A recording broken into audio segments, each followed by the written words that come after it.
কুল্লু নাফসিন যায়িকাতুল মাউত সুম্মা ইলাইনা তুরজাউন।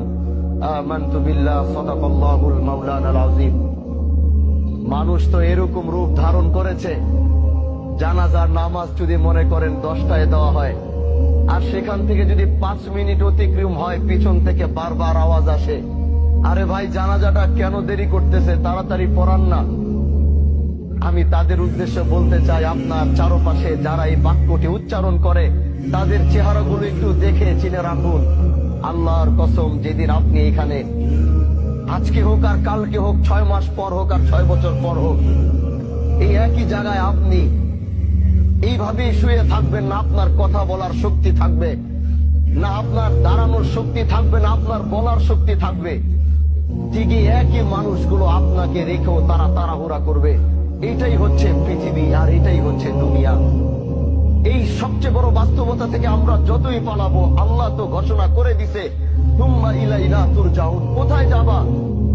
7 সাগর 13 নদীর নিচে, 7 সাগর 13 নদী পার করেও যদি তুমি লুকাবা, যেদিন আল্লাহর সাথে তোমার মুলাকাতের সময় আসবে, পৃথিবীর কোন বাদশা নাই ওদিন তোমাকে আটকাইতে পারবে, পৃথিবীর কোন ক্ষমতাশীল ব্যক্তি নাই ওদিন তোমাকে ধরে রাখতে পারবে। আল্লাহ যেদিন তোমার মৃত্যুর ঘন্টা বাজাবে, গোটা পৃথিবীও মিলে যদি আল্লাহর বিরোধিতায় লাগে যে না আল্লাহ তুমি চাইছো, আমরা তাকে যাইতে দিব না, গোটা পৃথিবী একাকার হয়ে যাবে, কিন্তু তাও তোমরা সেদিন তাকে বাঁচাতে পারবা না।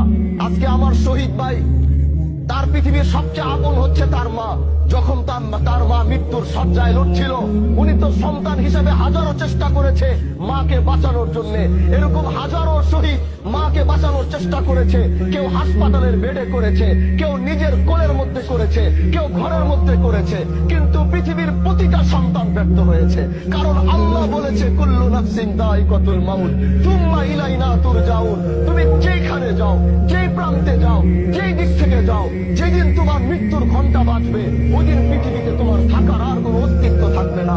এজন্য ভাই আমার, আসো এই জানাজায় 5টা মিনিট দেরি করো, তাকাও এই লাশের দিকে, তাকাও এই সাদা কাপড়ের দিকে, যাও ওই কবরের দিকে 5টা মিনিট গিয়ে তাকায় থাকো।